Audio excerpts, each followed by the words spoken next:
Good afternoon. This is Aubrey Martin from Martin Family Real Estate Group at Keller Williams. And today I am joined again by our friend Vince Kingston over at Guild.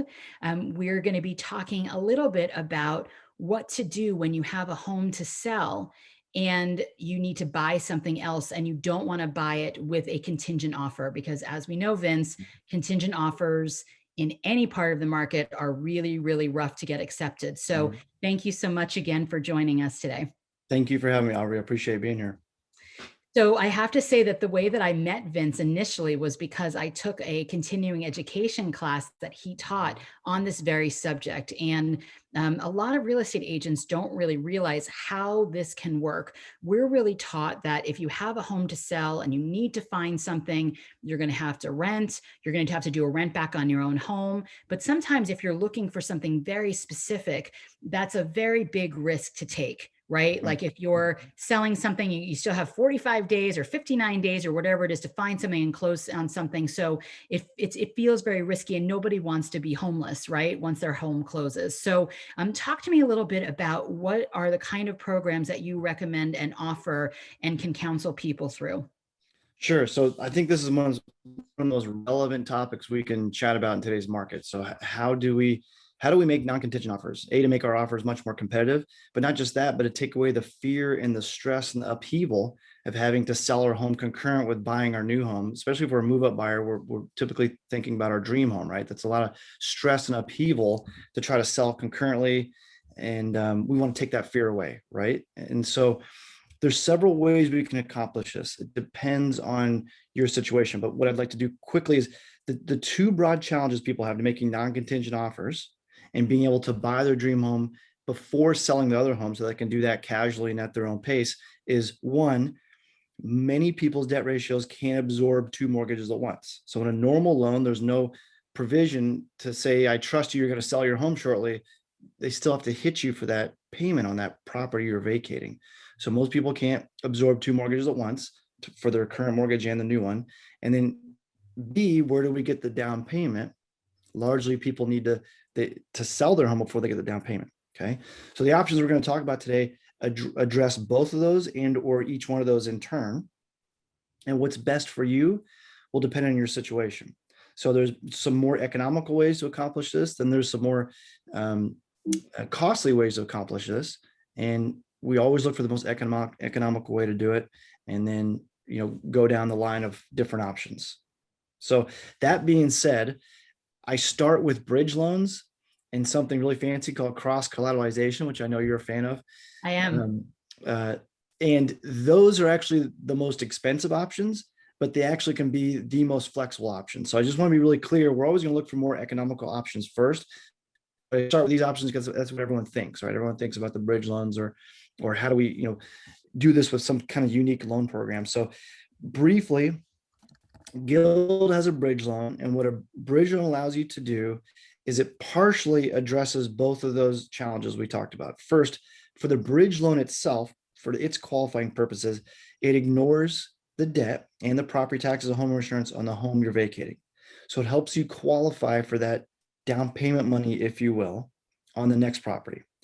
And then it also allows you to acquire that down payment from your property before you sell it, even if the home is listed, right? That can be the issue. We're going to talk about more economical ways to potentially do this, but a lot of times in my experience, Aubrey, maybe your experience is different, but it's very fashionable to find your dream home and then try to get pre-approved very quickly, right? And so if that's your case, and it happens all the time, it just does, right? I mean, ideally we want lots of times, but we usually don't have a lot of time. And so that's where a bridge loan comes into play, where the home needs to be listed or it's going to be listed shortly, or we need to move quickly and we just don't quite qualify to get the money out for the down payment.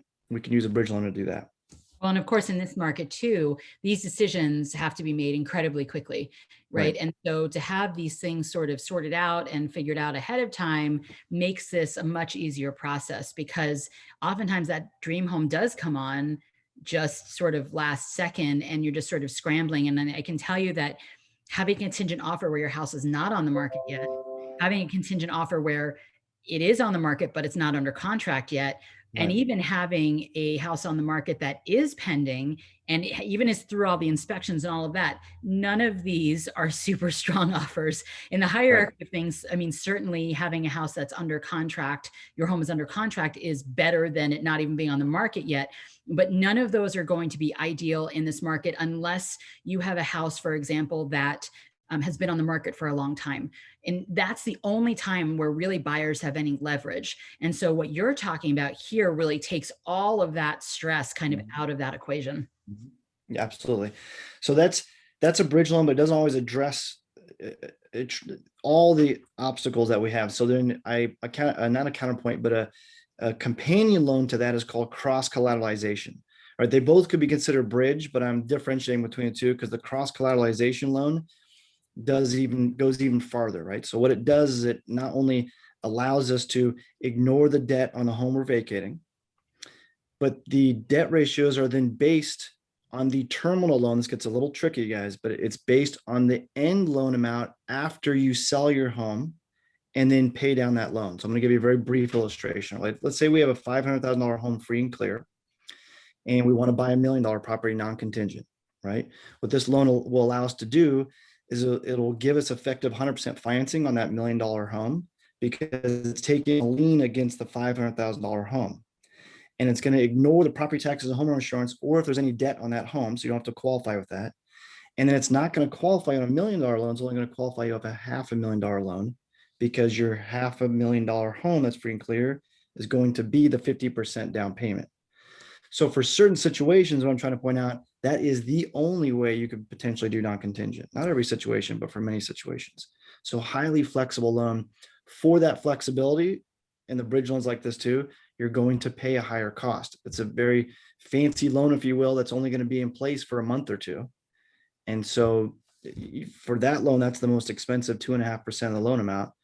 But the context I'd give you, Aubrey, and folks out there thinking about this is if that's the only way you can do non-contingent, and that's the only way you're able to purchase that dream home, it might not even be quantifiable, right? This is a qualitative thing, right? If I can only get in a contract on that dream home because I'm doing non-contingent, it puts that cost in context. And then for that extra cost, are you Mhm. able to wrap that into the loan itself, or are those costs that come at the closing table? It's a great question. So that loan also allows you to wrap everything in, like not only potential 100% financing on that $1 million property because of that 500,000 equity, but also they'll roll all closing costs into that.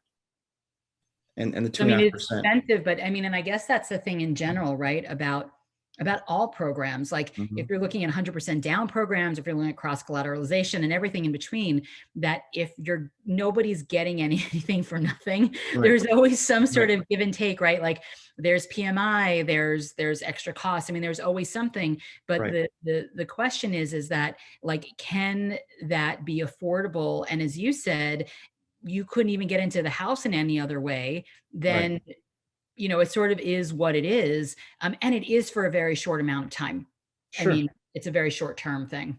Right. And very briefly, some other things that can provide context is if you're able to, buy your dream home without selling your home first and then casually move out of your home and then have it very professionally staged. If that allows you to get even 1% more for that home you otherwise would have, that offsets a lot of the cost of the bridge loans or the cross collateralization. Or if you can make a stronger offer non-contingent and you are able to get the home for 1% less than you otherwise would have got, that can offset the cost. Sure. But that being said, those are expensive options. So sometimes they're not used. So the third thing I'd talk about is a normal home equity line of credit. It's a very flexible tool. And this is the first situation where someone's debt ratios do absorb both mortgages, but we still need the down payment. So you can set up a home equity line of credit virtually for free. I say virtually, or actually for free. There's many institutions who will do a home equity line of credit for free. And what really drives this is that when you set up a home equity line of credit, as long as it's your primary residence when you close on it, if you sell your home shortly thereafter, you haven't violated any loan guidelines. Like a normal loan, a first mortgage, if you refinance or buy your signing disclosure saying I intend to live here for 12 months with my primary residence. The HELOC doesn't function like that. Mm. So if we have enough time and your debt ratios absorb it, a great strategy we use all the time for non-contingent is set up the HELOC that funds your down payment. And then you have your down payment ready to go. So it's truly non-contingent. So my suggestion there would be, again, it works very well if we're speaking well ahead of time. Like the day you find the home, that's a very stressful position because it can take quite some time to set up a HELOC. And so and plus if it's not set up yet, technically it's still contingent. It might not be contingent on selling your home, but it's contingent on the HELOC funding. Right. So we want to set that up well ahead of time, and that's how we can avoid contingent offers. And when you say well ahead of time, what are you seeing for turnaround times on HELOCs at this point? 30 to 45 days. Some institutions quote well over that, and it depends the type of HELOC you need, but definitely not the day we find the home we want. That's it happens all the time, guys. I have three right now that exact same situation where they're setting up the HELOC while they're in contract for the other home. And we were honest with the listing agent, say it's non-contingent on selling their home, but it is contingent on the HELOC. But we have all their information and can see they're going to qualify for that. So right. It still works. You're dependent on another. Right. It still works, but it's much stronger if you have the HELOC set up and funded beforehand. I mean, in all of these things is that, I know that people, it's their natural inclination. They want to go shopping before they have their finances in order. This is the reason why people come see me as a real estate agent before they come see you as a lender. I'm very jealous. But I got it happens all the time. It does. I mean, and whenever someone comes to me with, they already have a lender, I'm like shocked. Yeah. But this is the reason why is that, and even from just a regular loan standpoint is you really have no idea how much you qualify for. It's not necessarily just about how much you think you can afford based on what you want to spend. It's what your debt to income ratio is. There's a process. And the first part of the process is meet with Vince first, whether it's a HELOC, whether it's a primary mortgage, like you've got to go see the lender first to figure out what you can do so that you are in the best possible position.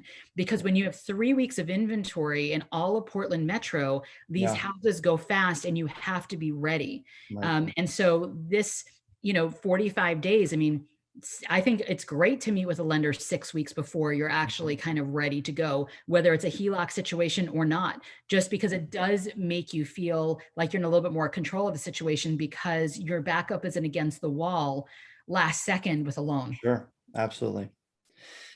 So the HELOC option could be very economical, again, if you qualify for both mortgages at once.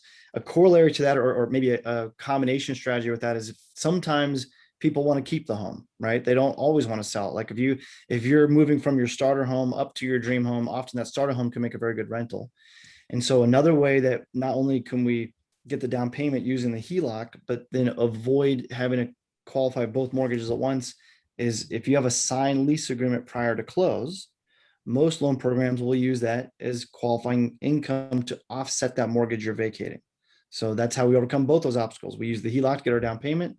We use a signed lease agreement to offset the mortgage.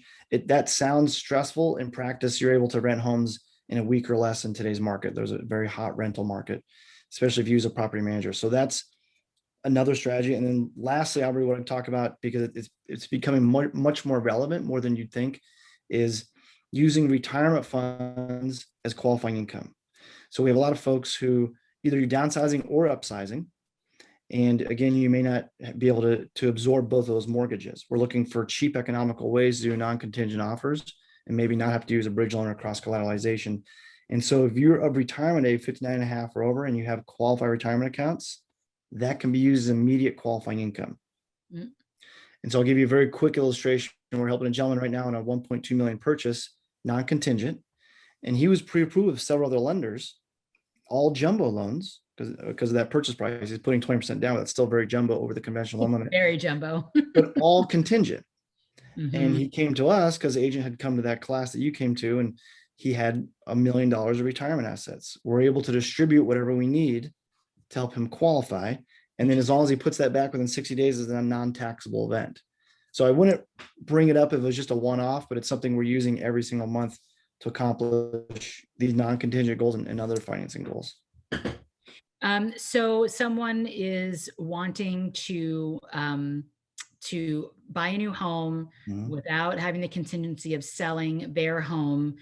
These are all things that you're walking them through based on their situation, their debt to income ratios. Right. How much does credit sort of play into all of those scenarios? Important, especially depending on the purchase price. Like if we're if we're looking to do a jumbo price range, you know, 6, 7, 8, 900,000 million, then really below 680 with less than 20% down is a no-go, even with 20% down. So 680 is kind of an important threshold for that jumbo range. Don't get me wrong, there's FHA loans that go all the way down to 600. But for that jumbo purchase price range, 680 or above is pretty important. Not only for your jumbo purchase mortgage, perhaps, but also the HELOC. You know, they usually require 660, 680 or higher to get the HELOC if that's the good strategy to use. So, because some of these people too, right? It's not always just people that want to go into a bigger property. Some people, as you mentioned earlier, they want to downsize. They want to Right. go into something smaller. So that is, do you feel like that's an easier process because they don't potentially have to go through like those kind of jumbo hoops? Sometimes, yeah. So one of the ways we avoid the jumbo hoops, just so you know, and this is relevant to that example I just gave, is, you know, a true jumbo loan won't allow that strategy. You can't just like disperse one time from a retirement account and pretend it's qualifying income. A conventional loan allows you to do that if your underwriters are game, if you will, if they interpret the guidelines like me, the loan officer, wants to. And so you combine a conventional first with a second mortgage, even up to like a $1.2 million purchase with as little as 5% down, and you adhere to the more liberal guidelines of a conventional mortgage. That's how we're able to help that gentleman, where a true jumbo wouldn't allow that. So yes, to your question, downsizing and avoiding, you know, the debt to income ratio limitations of jumbo or things like that can definitely be easier than upsizing. So I know that it's a little bit of a complex strategies, and it's the reason why I was so glad I took that class with you. And I encourage you all to sit down and have a conversation with Vince and see if you can qualify for one of these programs, because it really does take a lot of the stress off of the process. Vince, can you please share your contact information so that if folks want to start that conversation, that they can reach you? Sure, my pleasure. Vince Kingston, Guild Mortgage. My number is 971-221-8525. And email is vkingston@guildmortgage.net. And thank you so much, Aubrey. Thank you. This is Aubrey again from Martin Family Real Estate Group. And Vince, thank you so much for another terrific conversation. And thank you all for watching. Have a good rest of your day. Thanks. Thank you.